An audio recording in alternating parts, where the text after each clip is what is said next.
Hello everybody, Glass Half Dead here, and today I want to talk to you about Warhammer 40,000 Kill Team. Specifically, as you already know because of the thumbnail and the title on this video, the Deathwatch Kill Team, and of course, a faction focus thereof. This will in fact be my final faction focus of a Compendium team, but I decided that I wanted to do a Deathwatch faction focus for two reasons. For one, because it's kind of the name of the game, right? It's called a Deathwatch Veteran Kill Team. The game is called Kill Team. Need I explain more? Yes, because I said there were two reasons. The second reason is because for the old school out there, the Deathwatch Veteran Kill Team is the faction that is the most similar to the previous edition. It is a faction where you go in and you select your loadouts, but everyone is essentially the same, whereas the list building for most other kill teams, obviously mainly thinking about the specialist teams here, it's more a case of every model is kind of a different model. It does a different thing, it has a special ability. So there you go, that's why I decided to do this. So let's get started. That did work, thank God. Okay, first things, archetype is Seek and Destroy and Security. I'm going to very quickly touch on that towards the end. Check the book stamp, the bookmark, the chapter, whatever it's called these days, to hear that. But essentially, it's going to be watch my last review of Grey Knights, where I cover both Seek, Destroy and Security, because my thoughts haven't changed, because these two teams are essentially the same in that they are good at the same things, just in very different ways. Oh, so you know what? Actually, that is exactly my thoughts, so I'm not going to do a fuller review of the archetype. Great. Let's go down the actual what they can take. Also, do note that, again, a reason I'm doing them now is because they were just updated to be able to take a 6th model. Now, with this team, that means you take one leader, one gunner, one heavy gunner, one fighter, two normal dudes. Cool. Easy. And then at the end, as you will see in the timestamps, I'm also going to do a little kind of custom kill team, like custom idea. Because one really cool thing about the Deathwatch, oh hey, I guess now I'm doing why to play the Deathwatch. Nice. Firstly, very customizable. From the Compendium teams, they are the most customizable. Obviously, that's why a lot of people want to play them. And also, they're Marines, and I would also say that they're a really nice halfway house between the absolute bog basic I'm learning the game Compendium teams, where everyone has the same weapon, etc. Because in this you have quite a bit of customizability where you get to change all the weapons, so they're all actually doing different things, but you're not all the way up to every single model with a different datasheet, and I'm really confused. Now, before we get stuck into the datasheets, we're going to look at strategic ploys and tactical ploys. The reason for this is that often the choices you make on the datasheet, aka which weapons to give them, is down to the ploys you can use. So let's start with the big one. It's Bolter Discipline, Shock Assault, Tactical Precision. We all know what Bolter Discipline is. I don't really need to tell you again, but basically shoot twice. The reason I bring this up straight away is because it's going to heavily affect what special weapons and potentially what close combat weapons you decide to give your guys. And of course, when it comes to Bolter Discipline, honestly, really good. You will probably use this most rounds. Shock Assault, on the other hand, is essentially Bolter Discipline, but for melee, except you probably won't use this. You might use it one round where your fighter is in a really good position, or your leader. Tactical Precision, on the other hand, for a CP, isn't that great. Every now and again, it might come in clutch, but it's not something, if you take my guide as a generic guide, I wouldn't even really say you need to know what tactical precision is. Stick to Bolter's Discipline, stick to Shock Assault. Transhuman Physiology, which I'm like 99% sure is a mistake, and only in Death to Duty End should be called Transhuman Physiology. I'm just going to throw that out there, but whatever. Transhuman Physiology, change a normal save to a critical save. It's not bad. Obviously, you're going to be using this when you've already seen the result of what your enemies rolled and you see that you have failed. You can do the maths. You can say, okay, I will spend a CP instead of re-rolling my armor save to just get that critical save to take away their crit. Cool, fine. It's going to come up sometimes, but it's not as clutch as you may think. However, of course, now that we're talking about defensive dice and saving, we do have to mention that the issue, much like it was with Grey Knights, with Deathwatch, is that you are 6 models with 11 wounds. That's right, you are mini Marines. Sometimes you just die. Only a death does duty end is the thing that I believe transhuman physiology should be called. This is keep living. Now, this has been FAQ'd, so just once again, much like I did in Grey Knights, we're seeming very similar between the two videos at this point, but only death to duty end means that once you're killed, you play for 1 CP, you don't get removed, instead you get removed after you get to activate again. The issue here, you cannot fight when you are technically incapacitated. Therefore, what you could do instead is fall back and shoot if you're looking at this in an offensive capacity. There you go. Just keep in mind, you cannot fight again with only death as duty end. And they shall know no fear. 1 CP, essentially ignore the injured state. This means that you won't be -1 to your ballistic skill or -1 to your movement. Now, I've got to say, more and more as I play this game, this is actually, at times, a very clutch use of a CP. In my opinion, more for the extra movement than for the ballistic skill, weapon skill change. But as a new player, forget it's there. You can't use Omni Scrambler, you can't use Multispectrum Array, you can't use Terror Troop, so we don't need to look at those. Great. We then go to equipment. So there's a whole bunch of equipment that you don't have access to, because of course we're looking at the equipment for the entire Space Marine faction, not just specifically the Deathwatch Veteran Kill Team. So we only need to look at Frag Grenade, Crack Grenade, Purity Seal, Suspensor System, and Auspex. Let's go for it. Frag Grenade, Crack Grenade. I almost don't need to cover these because I think a lot of people know what the grenades do. Let's be clear. A frag grenade has blast, doesn't do a huge amount of damage. A crack grenade doesn't have blast and just allows you to get a powerful shot from out of line of sight. Frag grenade, obviously you want to take this when you're fighting a big horde of things, but I personally have found in general that a frag grenade just doesn't do enough. Even against a 7 wound model, typically with a grenade you are looking to remove a threat. Frag grenade does a bunch of damage in an area, but it doesn't do enough damage to remove a threat, unless of course you get very skewy with the dice. Crack grenade is always my preferred take. There you go. And due to the way the game is balanced, being able to get that out of line of sight shot is so powerful that almost always I would say take the frag and the crack grenades. Except I just said I don't like frags, so actually just taking 3 crack grenades is totally fine. There you go. Purity Seal, 1 reroll once per battle. Cool, not bad, except it competes directly against a crack grenade. Take the crack grenade. Suspensor System. Okay, now we have an actual challenge for the crack grenade. The reason that I would still go crack grenade over Suspensor System is actually an interesting one. Sorry, Suspensor System essentially removes the heavy keyword from your model. It allows you to move the full 6 inches, which is the main negative of taking some of the bigger guns.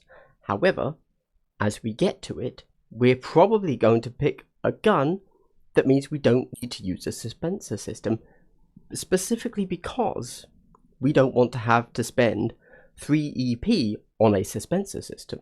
And so in a way, the fact that the Suspensor System is here is creating the correct trade-off that it should, because, little spoiler, I would prefer to take the Infernus Heavy Bolter, but because I don't want to lose a crack grenade, I will instead take a frag cannon. We'll get to that later though. Let's move on. So the Auspex, again 3 EP competing with a crack grenade, that immediately makes it a tough sell. It allows you to perform an action for 2 APL, okay, 2 APL, not 1 as it probably should be, 2 APL.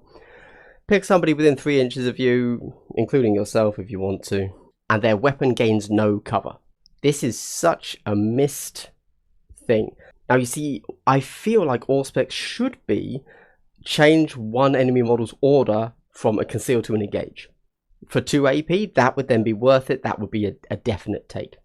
As it is, no cover does not do what you may think it does. It does something else.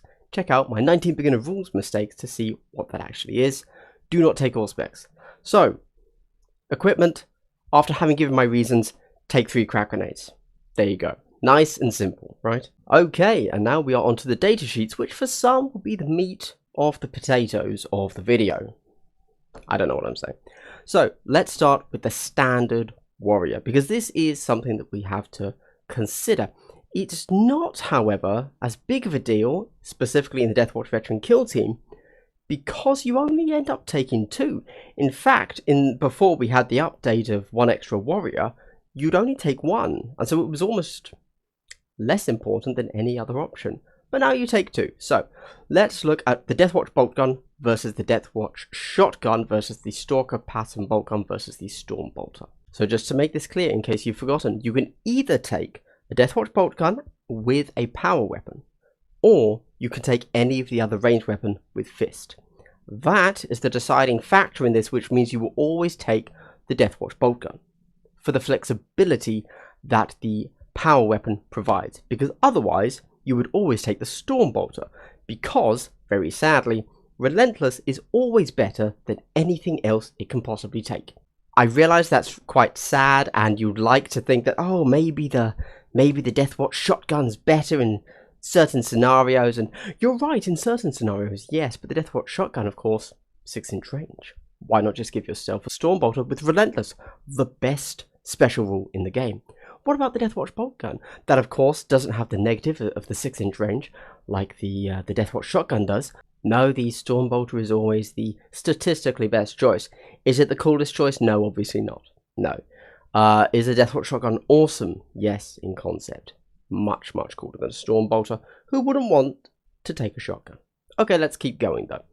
What you're actually going to take is the Deathwatch bolt gun because you want the flexibility of the power weapon. Easy. Easy. That power weapon is a sweet 4-6 lethal 5-up. That's getting some work done. Only 4 attacks, but it is what it is. And I'm going to very quickly break down the ammo types for you. Dragonfire, that's the one that gives you no cover. Use this against the low armor guys in cover. What cover does is give a guaranteed save. That is the most beneficial to models with 5-up saves. So if you're going against a veteran guardsman, you want to be using Dragonfire in general, because no cover is a special and is guaranteed to always occur in your shot. Unlike with Hellfire and Kraken, where you get Rending and P1, that requires you to roll a 6. That is not guaranteed. So when do you use Hellfire and Kraken? Hellfire gives you Rending, Kraken gives you P1. For those unaware, P1 means you become AP1 if you roll a 6. Kraken is if you roll a crit, you get a second crit.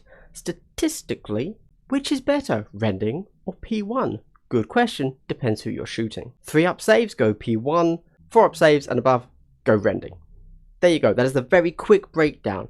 That would require an entire stats video, okay? We're not talking about that, that's just a very quick summation for you. Finally, Vengeance. You're doing 4-4 damage instead of 3-4 like everything else there. Use that when you're realistic about how you roll 6s. Now again, you'll have to be taking 2 of these warriors. What are you going to take? I'll leave that for the recommended lists below, but honestly, just taking 2 with Deathwatch bolt guns and power weapons is going to be what I say. So I've kind of spoiled that one, haven't I? Alright, let's go on to the Deathwatch Veteran Fig Hitter, if you will. The loadout for this guy, again, relatively simple. You can either take the Thunder Claws or the Thunder Hammer as their own, Heavy Thunder Hammer, as their own single option, or you can take one of the other close combat weapons plus a pistol or a storm shield. Now there are so many options here, I'm not really going to go over them all because there's no need, frankly. Because it kind of comes down to, again, I need to just do a statistics talk about all of the different possible special rules or critical hit rules. For me personally, I would say you want to go with a Storm Shield and a Power Fist if you're going against anything that has 7 hit points. Otherwise, I'd go Storm Shield, Power Weapon. I realise that you're seeing this big long list and you're like, oh, I thought that was going to take ages. No, not really. However, if you don't want to take a Storm Shield for some reason, fair enough, swap the Storm Shield out for a Plasma Pistol. Plasma Pistol was always good. Plasma's great. Yeah, Plasma's just always the go-to option. We then go down to the Deathwatch Veteran Gunner. The Gunner, for those that don't know, is the guy that gets to take the special weapon, whereas the Heavy Gunner gets the heavy weapon. So you have a Combi Flamer, a Combi Grav, a Combi Melter, a Combi Plasma, or those but not Combi. So what I'm actually going to talk about here is the difference between combi and regular. Hold on though. First off, take a plasma gun. There you go. That was easy. I probably should have started there, but yeah, just always take a plasma gun. I guess if you really want, you could take a melter gun into Custodes for that AP2, but I'd actually just prefer to overcharge my plasma gun and shoot at full range, because then you still get the flexibility of, oh, they've gone all storm shields, but luckily I haven't nerfed myself with the AP2. Nice. Also, actually I prefer AP1 on Custodes. That's not the point though. Let's talk about the reason you might take a combi over a regular. The negative of the combi is that you only get to make one shot with its special weapon. So if you're taking the combi flamer, for example, you only actually get to take one shot with the flamer aspect of that gun. But why would I possibly do that if I have access to just a regular flamer? Good question. That's because the other aspect of the combi is a bolt gun. Nice. Why would I want a bolt gun if I have a grav or a flamer or a melter or a plasma? Because you are going to use, on a regular basis, bolter discipline. And you know what? Sometimes being able to shoot twice, really good. That's very valid. Except, firing one plasma is better than firing two bolt guns. Boom, I said it. Controversial, hot take, bold, courageous, astute. You're welcome. Take a plasma gun. I wish I could spice this up for you a bit. Maybe, sometimes, take a melter gun? A beginner given that advice might think, well then shouldn't I take a combi melter? And actually, I would say yes. In this instance, you do want to take a combi melter, but mainly for the flexibility of the long range shot, but not because of the targeted specificity of you may want to use bolter discipline, which implies, to a beginner perhaps, that your entire team is going to be shooting twice on that turn. No. More likely than not, if you're giving yourself a combi melter, you have a target in mind for that melter. You want to move as fast as you can to do what that melter is there to do, because you've only got 11 wounds. Go and do what the melter is there for. You have taken the melter for a reason. Do not take the combi melter if you're thinking, this guy's got a bit of flex to him. He can chill at the back for a bit. He can see what happens. That is advice I would give someone playing an aggressive melter, which is valid, but you can also play a defensive melter. This is where you intend to keep the combi melter at the back of the board, constantly sitting with the heavy weapons guy who's going to sit on a back objective, which is a valid thing you may need to do in some missions. At that point, the defensive melter is essentially a 6-inch cone that your enemy can't move within, because then you will melt them and kill them. However, you're still just going to take a plasma. It's fun to talk about concepts and ideas, but they're not relevant because plasma is on the menu. Now we get to the Deathwatch Veteran Heavy Gunner. We're almost done. We have a frag cannon, a heavy bolter, a heavy flamer, an infernus heavy bolter, a missile launcher, and fists. Let's just get this straight. The heavy bolter and heavy flamer rules are rolled up into the infernus heavy bolter. There is never a need to take either a heavy bolter or a heavy flamer over an infernus heavy bolter. Ever, unless you're doing fluff, in which case I'm pretty sure you'd still take an infernus heavy bolter, but maybe there's some fluff you've worked out. I don't know, whatever. So this comes down to a frag cannon, an infernus heavy bolter, and a missile launcher. Look at that, we've already taken 2 of the weapons off the table. Missile launcher is always good. Heavy bolter and heavy flamer combined, always good. Except they are heavy. And as we talked about in the equipment section, yes, that's why we started with the equipment before this. That is going to cost you 3 equipment points, kind of. You know, if you choose to do that. Certainly for me, so that I can do things properly, I basically always take a heavy dispenser system if I were to play this. You don't have to, but it's kind of weird not to. And because of that lack of flexibility when going with a heavy gunner, I would instead always take the frag cannon, because it doesn't have heavy. Who cares what the individual profiles on it do, the frag or the shell, blast, AP1? Nobody cares, doesn't matter. You don't have heavy, that's why you take it. Also, just throwing it out there, it is still a good gun. Having a 4.6 weapon with a 2-inch blast? Damn. And then you've got the 5.6 shell with AP1. I mean, it's a really good halfway house. I would say so good, in fact, that I would always take the frag cannon. It's also, of course, incredibly fluffy because only the Deathwatch Veteran Kill Team can take it, so it's kind of custom built for them, and it's good. I personally would always take the flexibility for the movement that the frag cannon allows over the, yes, admittedly slightly better profiles of the individual weapons, but they have heavy, and that is a crack grenade you are giving up. Don't be whack, always do crack. That's what I say. What am I doing? Finally, we have the largest datasheet in the game. It doesn't even fit on this entire screen. Pretty cool. Or is it a trap? No, it's not. Okay, let me simplify this datasheet nice and quickly for you. Either you can put another gunner into your list because he can take a plasma gun. Good option. Nice.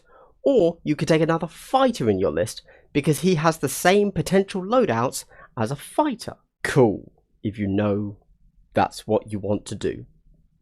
Or you can have a third warrior in your list because he can also now, thanks to an FAQ, take a Deathwatch bolt gun and a power sword. Very nice. Do note that when you're looking through your compendium rules, you will notice that the model that they have used, I believe it's Captain Artemis? Can't be sure off the top of my head, but you'll notice that he has a combi weapon, I think, and a xenophase blade. You cannot take, that's not a legal loadout, okay? Don't be confused. We follow the word of the rules, not the diagrams. Much like the core rules, forget the diagrams, forget the pictures. What the words say, those are the rules. We don't make things up here. We're very strict, we're very raw. Rules as wanted. So the question becomes, how are you loading this guy out? Do you want another gunner? Do you want a fighter? Do you want another normal guy? Oh, sorry, I should point out, obviously, that this is no mere normal guy, or no mere gunner, or no mere fighter. He is a sergeant. He is the leader model, and therefore he is +1 ballistic skill and weapon skill, which is actually very important. And the reason why that is important, more so than you may believe, is actually for the heavy weapons. No, unfortunately not for the heavy weapons that we just discussed. Not the frag. We can't take a heavy frag cannon hitting on twos. That would be amazing. No, I actually mean for the heavy thunderhammer or the power of fist, because those both have a -1 to their ballistic skill. They'll be hitting on 4s with your regular guys instead of 3s. Whereas with this guy, the sergeant, because he's so gangster, he's hitting on 3s with them instead of 4s. Everything else is hitting on 2s. So the logical option for this boy right here, if you want, is to give him a power, fist, and storm shield. The thing is, that's a very specific loadout, and you already have someone doing that, admittedly on 4s instead of 3s. So do you want him to do that? There is one additional thing to him though, which is right here. Yeah, the xenophase blade. Now, this has to be pointed out because it's the only model in the game that can take it, including the fighter here. 5 attacks, hitting on 2s, 4-6, brutal, lethal 5-up. Now, I personally don't really rate brutal, not really my jam. The reason I don't much care for brutal is because it means that your opponent's going to make fewer mistakes. There you go. But otherwise, it's a good weapon, I suppose, and yeah, fine, whatever. I wouldn't really say it's what you want to take, but you can if you want. The real question is, are you taking a second plasma or a second fighter? Or are you actually going to run him as just another warrior that happens to be hitting on 2s? Or actually, I think it depends on how you play. I personally wouldn't run him as a plasma guy. That ain't my jam. Don't know why, just isn't. I would either be running him as a plasma pistol alongside a close combat weapon is always a solid shout, and actually in the past, that's how I've run him. Except now, very confusingly, we have a slight conundrum, which is they have given us in the FAQ access to the Deathwatch bolt gun alongside a power weapon, and actually, I think that's how he should be run. The reason for this is that now we will be taking 3 guys that all make really, really good use of both Bolted Discipline and Shock Assault. Again, I personally don't use Shock Assault because you've got 11 wounds, you're gonna die. Don't do it. But suddenly, 3 models that are all taking maximum effectiveness out of your 1 CP strat bolter discipline makes it far more interesting. Whereas before the Deathwatch Kill Team, well, your fighter doesn't get one of them, and that's one guy gone, and your gunner's not taking any bolter weapons, so that guy's gone. This was the main argument to take the Infernus Heavy Bolter over the frag cannon, because you get to fire twice with the Infernus Heavy Bolter. But now you're swapping that out in this latest FAQ Balanced Data Slate patch for 2 more bolters. I'm into that. Yeah, I think that's the way to go. So yeah, every other option on this datasheet is the same as whenever I said it for the previous models. Which means that if you need a little bit of help getting yourself off the ground, don't know how to run a Deathwatch Veteran Kill Team, you feel there's too many weapon options, allow me to make it simple for you.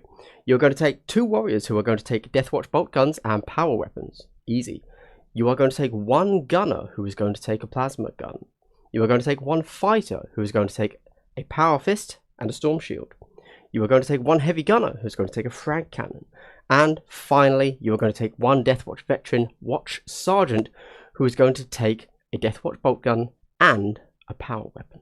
However, with that said, for the Deathwatch Kill Team, of course, it is a very fluff-friendly faction, and you can do pretty much whatever you want and make it work, or, as the case may be for elite teams, not work. Now, you'd think that would be that, wouldn't you? Because I've actually said every possible thing about them.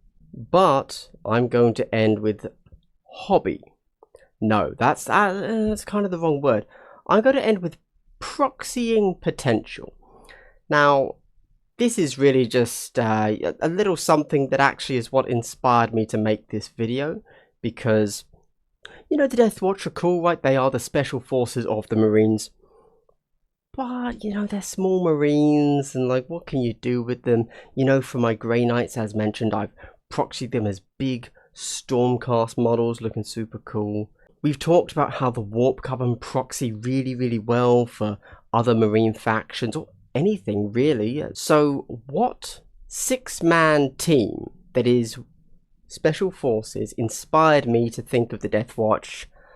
Can you guess it? It is Gaunt's Ghosts. That's right, it is the Gaunt's Hosts.